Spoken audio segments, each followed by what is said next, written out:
Dahil sa walang tigil na pag-ulan, rumagasa ang baha at putik sa Ginobatan, Albay. May kabi-kabila ring baha at pagguho sa mga kabundukan sa norte. May report si Marisol Abduraman.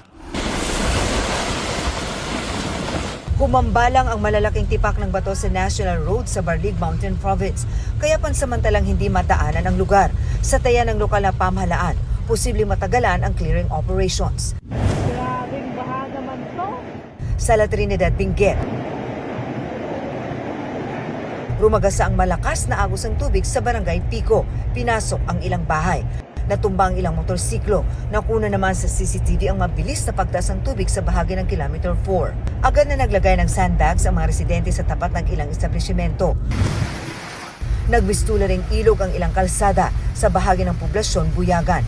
Hindi nakaligtas ang strawberry farm, kasamang nalubog sa baha ang mga bagong tanim na lettuce at repolyo. Nakaranas naman ng flash flood at mud flow sa Ginobatan, Albay.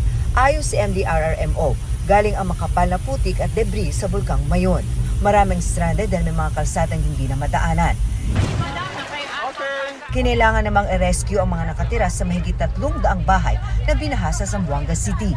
Ayon sa CDRRMO, abot hanggang bewang ang tubig sa ilang lugar sa lungsod. There was a section of the wall that divided yung subdivision na bridge ng tubig, malakas na tubig, so pumasok sa subdivision. Ayon sa Pag-asa, low pressure area, habagat at localized thunderstorms ang dahilan ng mga pag-ulan.